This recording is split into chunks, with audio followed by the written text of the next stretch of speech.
to my channel. And what are we doing today? We are doing a color with me session, but of course before we get into what we're doing today, let's get those disclaimers out of the way and then hop into it. Of course, before I get started, I do have those disclaimers to get out of the way. I live near a major highway here in the country of Belize, so you will hear those motor vehicles in my background.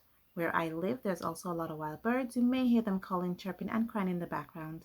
And thirdly, I have dogs. I have dogs, my neighbors have dogs. So if anyone comes in this neighborhood, you will hear those dogs, including my own, start barking. And with that, I get back to my regular scheduled program. I think it works out so much better that I pre-taped my disclaimer and I just use the same recording. It just works out a little better because it's the same information that I've been saying over and over again. But however, I love to blabber on way too much. For today's color with me session, we're using these. This is the Utrecht Artist Watercolor 2 paint and the Blick Artist Watercolor 2 paint. And in this, I think I have already pre-introduced these before, but I believe the Utrecht comes with 72 watercolor paints, and so does the Blick. Let me double check that. But regardless of its color, total color range, the colors that I have are in the Blick. I have Cobalt Turquoise, Quinacridone Rose, and Bismuth Yellow. When it comes to the Utrecht Artist Watercolor tubes, I have Cerulean Blue, Alizarin Crimson, English Yellow, and Hooker's Green. OMG guys, I just realized that I have not done a review of these paints before. I've used them before and I thought I did a review of them, but I was wrong. I've just been coloring with them a lot. But anywho, let's quickly go through this. Let's start with the Blick Artist Watercolor 2 paints. These are excellent quality and they are competitively priced. They're only sold, guys, through the Blick shops. I think Blick is like a national, a nationwide chains of art and craft supply stores that, again, it's a chain of stores that it's all across the United States of America. I am not certain if it's branched out across North America, which includes Canada and Mexico, but I do know it has branches all over the United States, and it's competitively priced. It comes by the finest pigments with medium to ensure fluid control washes. And I like working with these guys. Like I said, I thought I did a review on them because I thought I already did this review because I've worked with them so much. And the entire color payout for these Blick is actually 63.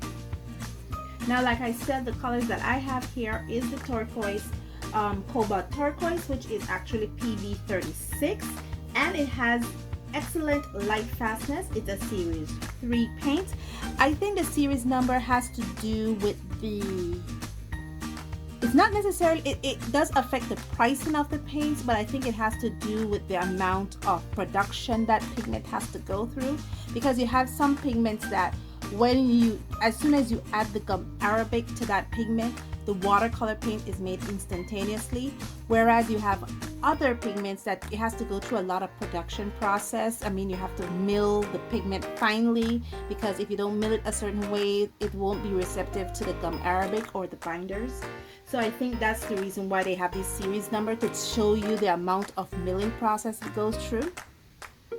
And because the pigments doesn't go through so much milling process, it kind of makes it very cheaper and more accessible. Just saying.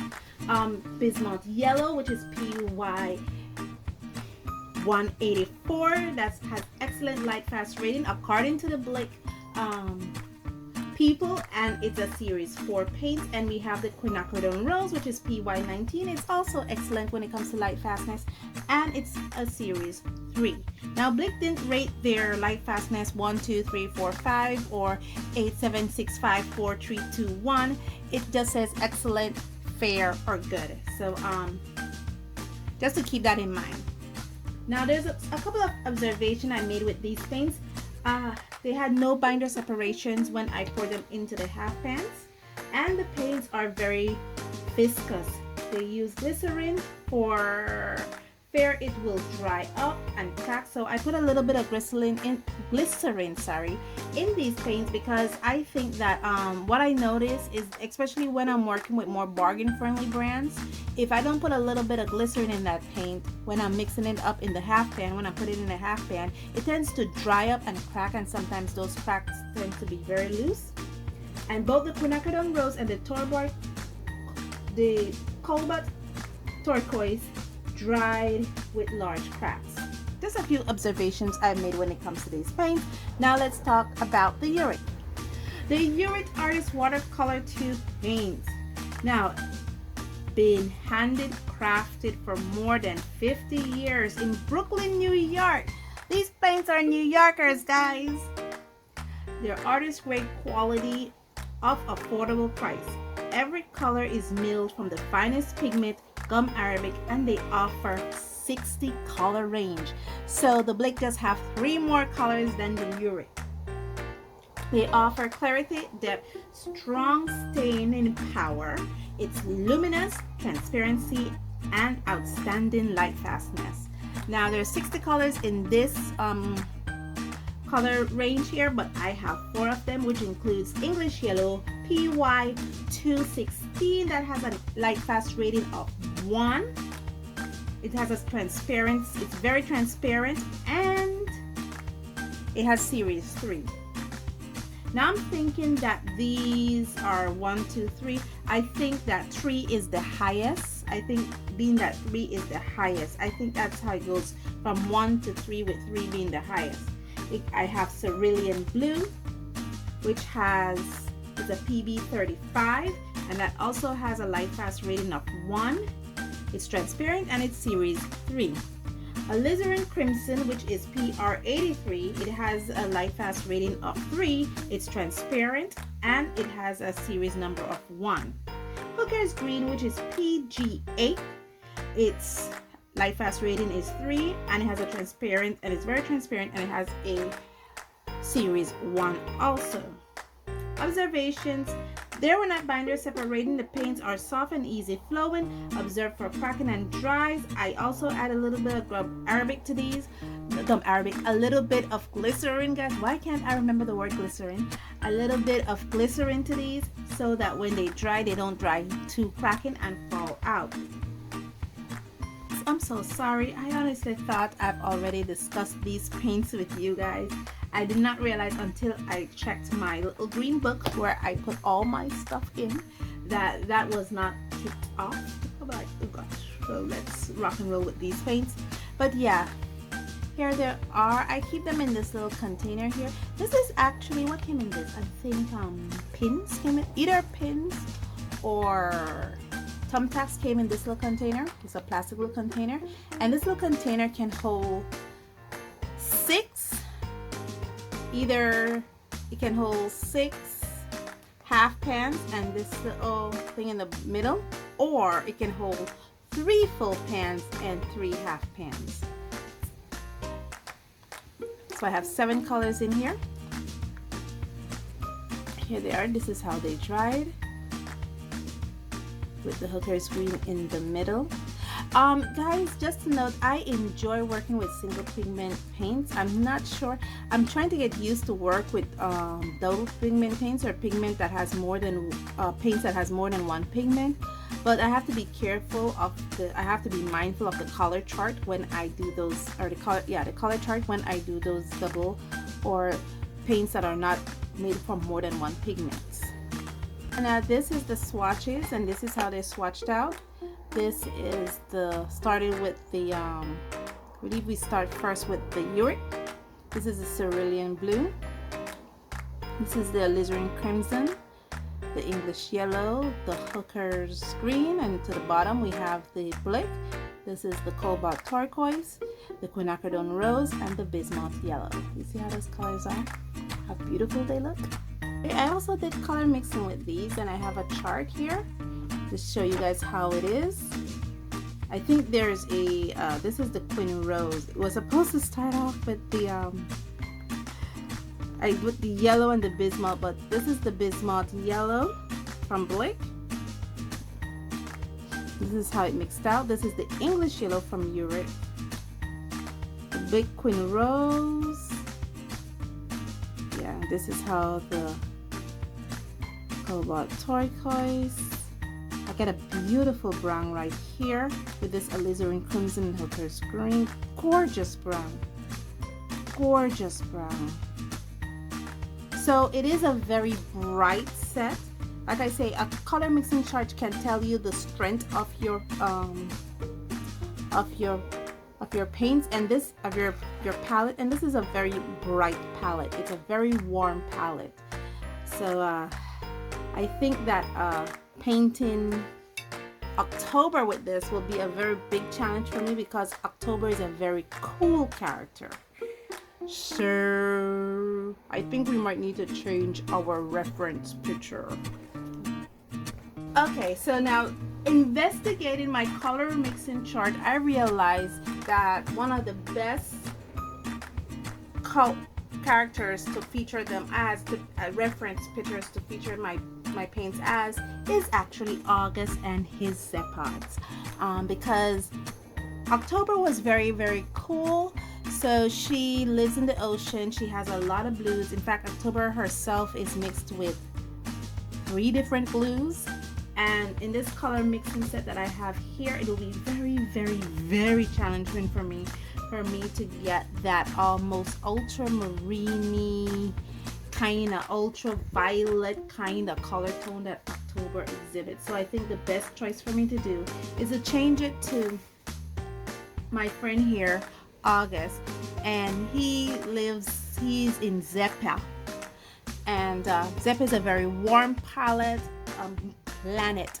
Zepa is a very warm planet. It expresses itself with a lot of fuchsia, a lot of oranges, a lot of reds, and so it's very, very bright, and I think this one is best to express the beauty of this palette.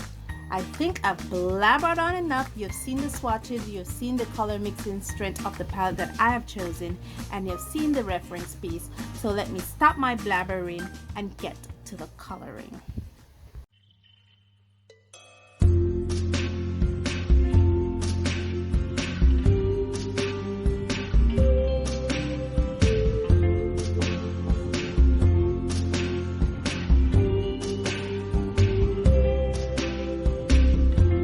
Tonight, I opened up my eyes. Tonight, I'm wide awake and I'm breaking into. I can't make it. So will you save my life?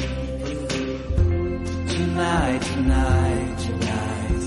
talking in my sleep, and I'm tired of feeling like a secret I can keep. I'm letting it go, I say it.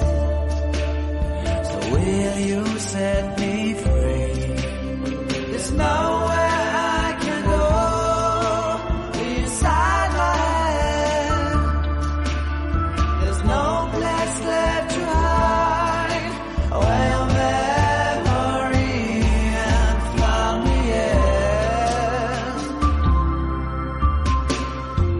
Tonight, there's nothing left to dream. And this broken lullaby is all that's left to sing. I keep waiting for you, I can't make it without you next to me. Oh no.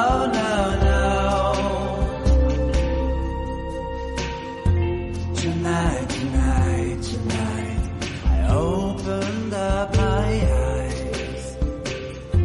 Tonight, I'm wide awake and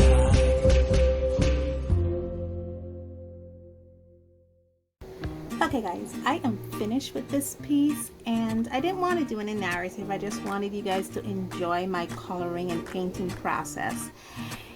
and it was actually quite enjoyable. It was actually exactly what I needed to kind of propel myself a little bit out of this art block that I'm having, and just enjoying the painting process of painting August and his zepods. And I kind of enjoy, and I really did enjoy, not kind of enjoy, I really did enjoy it. I'm just seeing something I missed.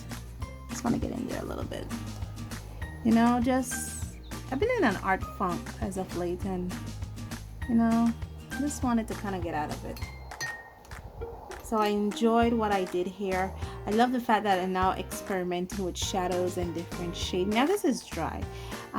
Shadows and different shadings here to kind of bring out the zepods a lot. And I see my neighbor coming down the street, so I don't want my dogs to start barking. So let me end this here, and thank you guys so much for joining me on this journey. And as always, stay safe, stay blessed, and I'll see you in the next one. Bye.